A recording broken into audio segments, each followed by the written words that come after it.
প্ৰচণ্ড খং উঠিছে শিখা শৰ্মাৰ। হিন্দুৱে মিয়া ছোৱালীক ধৰ্ষণ কৰিছে নেকি? অসমৰ হিন্দু ধৰ্ষণকাৰীক কি শাস্তি দিব শিখাই? যদি হিন্দুৱে মিয়া ছোৱালীক ধৰ্ষণ কৰে, মুছলমান ছোৱালীক ধৰ্ষণ কৰে, তেতিয়া আমাক কবা, আমি তোমালোকৰ পদূলিলে তাক চুচৰাই লৈ যাম।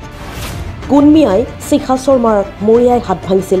মোৰ গাড়ীৰ তিনিটা চকা খুলি লৈ গুচি গ'ল আৰু মোক বাওঁ হাতখন ভাঙি যোৱাকে মাৰিলে। মোৰ গাড়ীৰ সন্মুখৰ গ্লাছ উইণ্ডশ্বিল্ডখন ভাঙিলে। সেই মিয়াক মই ভাল পাম। হঠাৎ মিয়াৰ বিৰুদ্ধে শিখা শৰ্মাৰ প্ৰচণ্ড বিৰাগ, পিছে কিয়? হিন্দুৱে মিয়া ছোৱালীক ধৰ্ষণ কৰিছে নেকি? নাই কৰা নহয়। হিন্দুৱে হিন্দুক কৰিছে ন, হিন্দুৱে অসমীয়াক কৰিছে ন। গতিকে হিন্দুৱে যে অসমীয়াক ধৰ্ষণ কৰিছে, হিন্দুৱে যে হিন্দুক ধৰ্ষণ কৰিছে, তাৰ বিচাৰটো আমি কৰিম। তোমালোকে কৰিছে নেকি? কথা নকবা। হিন্দুৱে হিন্দুক ধৰ্ষণ কৰিব, তাৰ বিচাৰ আমি কৰিম। যদি হিন্দুৱে মিয়া ছোৱালীক ধৰ্ষণ কৰে, মুছলমান ছোৱালীক ধৰ্ষণ কৰে, তেতিয়া আমাক কবা, আমি তোমালোকৰ পদূলিলে তাক চুচৰাই লৈ যাম। আজি দেখিছে মোৰ গাড়ীৰ তিনিটা চকা খুলি লৈ গুচি গ'ল আৰু মোক বাওঁ হাতখন ভাঙি যোৱাকে মাৰিলে। মোৰ গাড়ীৰ সন্মুখৰ গ্লাছ উইণ্ডশ্বিল্ডখন ভাঙিলে। সেই মিয়াক মই ভাল পাম নেকি? মোক ভোট দিব নালাগে, মোক ভোট দিয়ে জিকাব নালাগে। মিয়াই যাকে ভাল পায় তাকে ভোট দিয়ক। এনেওতো মিয়াই কংগ্ৰেছকে ভোট দিয়ে, আমাকতো নিদিয়ে। গতিকে নালাগে ভোট দিব।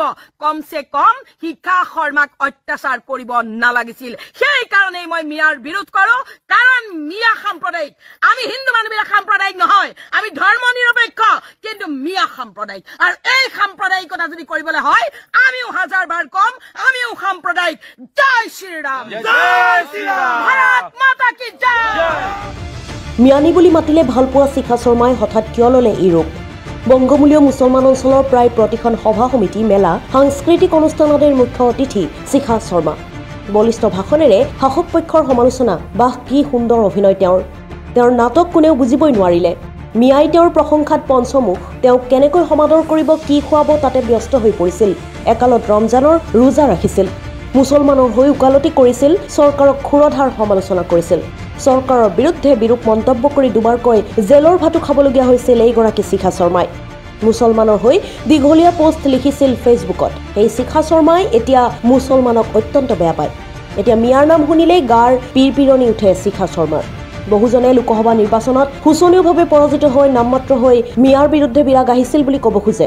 দুটাকৈ দল বাগৰা শিখা শৰ্মাই সুযোগ বুজি হিন্দুত্ববাদী নেত্ৰী হোৱাৰ চেষ্টা কৰিছে বুলিও সামাজিক মাধ্যমত চৰ্চিত হৈছে। এসময়ত মিয়াৰ ত্ৰাণকৰ্তা হিচাপে বিবেচিত হিন্দু নেত্ৰী শিখা শৰ্মাই কিদৰে ৰাজনীতিৰ পথাৰত আগুৱাব, সেয়া সময়ে উত্তৰ দিব। News desk, the custodian plus.